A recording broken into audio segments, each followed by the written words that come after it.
Hello, my name is Richard and welcome to my channel. I hope you're all doing well and sound in general. I hope you're enjoying this up and coming spring. Today is less than perfect day. Definitely not perfect for filming a video, but here we are. We have to work with what we have, I guess. And yeah, so let's crack on. So in the previous video, I've spoken about the suspension, how much did it cost me, and which components I've replaced. If you haven't seen that video, please go and watch it. It will be informative and I'll appreciate it greatly as well. And in today's video, I want to discuss the rest of the car, how much I've spent on it and which components I've replaced as well. So without any further ado, let's begin. Right, so I've got my notepad here and I wrote everything down in kind of chaotic manner. So it's not from what I replaced the first and last, it's just more or less, everything I replaced in no particular order because I couldn't really remember what went in first or last. So, oh, and everything I've replaced will be in the description. So if you want to have a look at it, and yeah, everything will be there. So the first thing on the list is stereo. The original stereo, is it CD24, whatever it's called, it was just broken, it wasn't working, it was crackling, the screen was intermittent, sometimes it was on, sometimes it was off, so it was useless more or less, so that had to be replaced. And so I replaced that, and that cost me, I got it on really good deal. It was on sale for £359. It's a Pioneer SPH D360 DAB. I think they're around 450 on at the moment. The next thing I replaced was speakers, because believe it or not, once I replaced the stereo, I found out that the speakers are blown as well. So I had to replace them. I went for Helix, Helix Audio, which is like F62C, whatever. Like I said, I'll include the links in description. They cost me £100, but I think they go for around 130. I've got it cheap as well. I've got a good deal. Yeah, so I replaced them. They're straight swap, so nothing needs to be, drilled or anything. So that's really nice.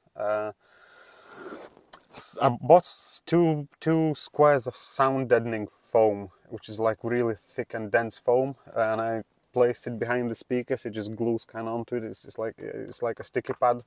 So I've done that. I wish I actually bought two on each side, because I feels like it needs a bit more. So that's a mistake. So if you do the same, get some more pads. Oh, Gale, no, yeah, they were £24 for both, by the way. The sound deadening foam. The gear realignment tool, I bought that as well. So basically, when I bought it, it wasn't shifting right. The first and second always felt kind of forced. And I knew it's not a problem with the gearbox, clutch, or the cables, because the cables have been replaced a few months prior, or a year prior, whatever, by the previous owner. So I think when they replaced it, they didn't realign it correctly. And the only way to do it, you need this tool to center your gear stick, gear shifter, whatever. It's a bit of a tedious job. You have to strip it all down and stuff. But yeah, but you have to buy that, and the tool was 24 quid. I've heard that if you live in US, sorry, it's a tenner, $10, but in UK it's 24 quid. That's the cheapest I could find. The gear knob cap as well, that was the previous owner, or one of the previous owners, definitely had a wedding ring, and I think it was keep tapping, like tap tap tap for fun, and the old chrome was peeling off, and it was even rough to touch, and it looked well trashy. It looked horrible. So I had to replace that, and believe it or not, that was £33. From this website. They designed especially for Porsche, so the numbers are in kind of Porsche manner, so it looks actually better than the original, so that's nice. But yeah, it was £33, and I checked yesterday, I think, on their website. It's gone up, it's now £39. But yeah, it will be in description for somebody. I'm sure that's useful because I think they just rub off in time. Aircon switches, yeah, the famous aircon switches. Ooh, yeah, mine was, they were just sticky and all rubbed off, as everyone else's, I think. Actually, I couldn't believe how bad they was. They just looked, they made the car look so bad. I think that they made the car look £10,000 cheaper than it actually was. So I found them on eBay. I think I paid £33 for them. Then later I found out that you can buy them on AliExpress for like 10 or 12 quid, whatever it is. I wish I've done that, but yeah, so don't buy from eBay, buy it from AliExpress. Yeah, then my front tires had to be replaced. I replaced with the equivalents what they were on the back or on the front that they were what they were before as well. The Pirelli P0 N2s, which I think they're just standard Porsche tires, which to be honest, I don't think they suit the car very well. And if I would do it again, I would go for Michelin, obviously PS4Ss. So I think my rear ones are getting low a bit, and when I'll have to replace them. Excuse me. I'll go with the Michelin's 4Ss definitely. Oh, and yeah, before I forget, because I did forget actually, and then I had to write it in here as well. The stereo fitting kit, the double DIN fitting kit. It comes as a kit with a frame of around the stereo and all the cabling and cambus and all that. I was very lucky. My car is non-Bose, and it doesn't even have the second next tier stereo. It was the bog standard, the cheapest one you can get with Porsche, so it was not a great at stereo at all. So I didn't need it. I just needed normal harness with a thing, just normal one cambus unit, which cost me in total with the frame. I think they come as a kit. I think it was £150 roughly. So I put £150 in here because I don't remember exactly how much it was, to be honest. But if you have Bose, I know that if you have Bose and you need different kind of cambus and it costs or something cambus and something else, whatever, and it ends up costing £350 just for the harness itself, which is crazy. But yeah, that's how much it costs. So I didn't have to do that. I was very lucky. So it cost me like £150 or thereabouts. Yeah, so let's get on with that then, with this list then. Yeah, I bought car diagnostic tool. If you own a Porsche, especially an older Porsche, you can't live without that because the engine warning light is like a thing. It's every other week. Whenever a car feels a bit, I don't know, I don't know, it just keeps coming on, and it always, from at least mine is always bank one emissions low or whatever it says, something like that. Next time I think it comes up, I'll take a picture of it. But yeah, you delete that and for a couple of weeks you're driving and everything is fine, and then it comes on again. Sometimes I think it lasts even 2 months without coming on, but it does come on all the time. So if you go to garage and keep paying 50 quid or whatever it costs to knock the engine light off, you'll go bankrupt. So the tool is the one I paid for, I bought, it's 150 quid, but you can get one even cheaper, I think for 100. There is a guy, another YouTuber that's how I bought that tool.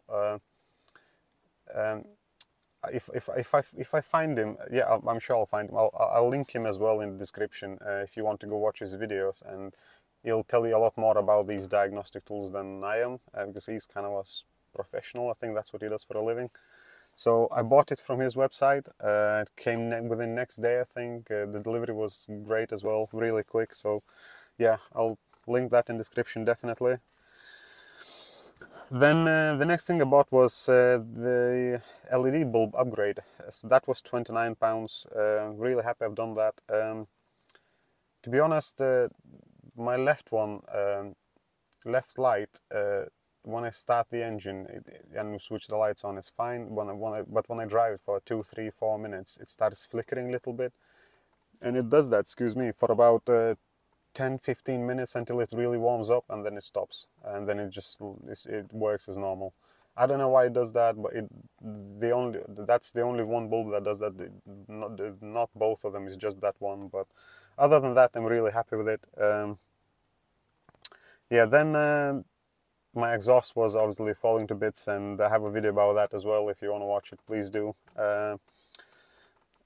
That cost me £1,020. Then it cost me about extra 200 for J-pipes, because I had to fit J-pipes because it was a bit drony, which to be honest it didn't work very well. It still drones a bit, not as much as it used to, but it still does. I think we got the lengths a bit wrong, so I think we're gonna try something again in future. Then I replaced water pump and obviously coolant, because that gave up as well. I think that was, the thing is, basically I had a folder with all the receipts and everything, and I bloody lost it. I can't believe I've done that, but I lost a folder with a stack of receipts of my own. I've got all the previous owner receipts, but mine is very, very few, because I don't know, I just managed. I'm sure it's somewhere in the house, it's got to be, but at the moment I just can't find it, and so I can't, some of the prices I can't actually remember. But the water pump and coolant, I think that was £240 with the replacement. My mate done it, and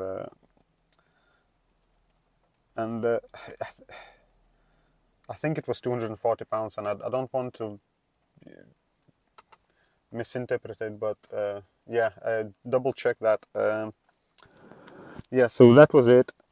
Then I've done a first service myself after about 3-4 months when I bought the car, because just before I bought the car they have done the service, and then halfway, not even, well, after a couple months in, I thought, you know what, I'm gonna do it myself. That was last summer. I've done it after like 3,000-4,000 miles of driving, and I've done it on my driveway, so there is no stamp on it or anything. I've just literally changed, replaced oil filter and air filter, and that's it really. And that cost me £111.97. Then the second service, which is recent, I've done that.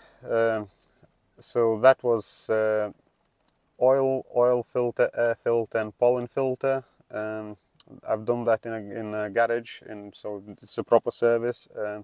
That was £206.97, because it's not a independent Porsche dealership that's done it. My friend done it well, he's my friend now. In his garage. It's a very well-known, reputable garage for high-performance cars, so I trust him. So yeah, so I've done it with him. Oh yes, some plug as well. I obviously replaced some plugs and stuff like that. And oh yeah, and my wheel locking nut. Where is it? Somewhere here. No. Yeah, locking wheel nut. I managed to lose that under the seat. It was in such a small, awkward cavity that I couldn't find it, so I ended up ordering another one that cost me £25 plus VAT, so that was £30,000 in total, which is actually not that bad from Porsche as well. Oh, and I forgot another thing. I bought with this the last service, I bought a sump sealant as well, because it doesn't actually have like a gasket. It has a sealant, and we dropped the sump when we drained the oil, just to see what's inside and see if there is no, metal flakes or anything. Good news, there is zero. We couldn't find any flakes, any metal shavings, nothing. So that was really good news for me. Yeah, we've done that as well. I recommend for anybody to do that as well, because when you drain the oil, you can't really see much. But once the oil is drained and you take the sump off, because it's very, very easy to do on Porsches, actually, probably easier than on any other car. And the bottom is like of that sump is really flat, so if anything, if you would have any shavings, it probably more than likely would stay there. And I couldn't find anything, so I was really, really pleased with that. The next thing I bought but actually never replaced is air oil separator and air oil separator pipe, which is the one that goes underneath, because the air oil separators, as far as I know, they've been a little bit updated, if you will. They're not, but the pipe, the L pipe that goes underneath, it's definitely old and probably soft, or not soft, or probably rigid, and probably will wear off. When you try to pull it, it'll just break. So you'll buy the pipe with it as well, or you should. So the air oil separator was £43.65 plus VAT, and the pipe was £12.12 plus VAT. So for these two in total was £55.77 plus VAT. Yeah, so I haven't installed those yet, but I will in future. And as in up to date, I think that's it. Yeah, so all that came to £3,106.71, which is, I know it's quite a sum, but hey ho. And then yeah, so for suspension and labor and all that, from the last video, I spent £2,683.18. So all together with the suspension work and with all this work that I've done so far for the rest of the car, it came to you're sitting down, £5,789.89. That's up to date. And spoiler alert, it's not even done yet. It's not. There is more things to do. Yeah, so I can't believe that myself, but yeah, I'm gonna have to spend a bit more. I think I'm gonna make the next video. I think I'm gonna make a next video about that. Tell you what still needs to be done and walk around the car and show you. Because I can't really do that today. It's started to rain again. I'm not gonna bother. Yeah, I'll have to make another video for that. But yeah, what I've learned until today is, and take that, you know, straight into your heart. There is no such a thing as a cheap Porsche. It just doesn't exist. At least that's my experience. So yeah, so this is how much I've spent on this car, and I'm sure I missed a thing or two, but you know, it probably would have been a small things anyway, so you know, it doesn't matter that much. So that's it for today's video, guys. Please smash that like button, subscribe please, and I'll see you in the next video. Bye.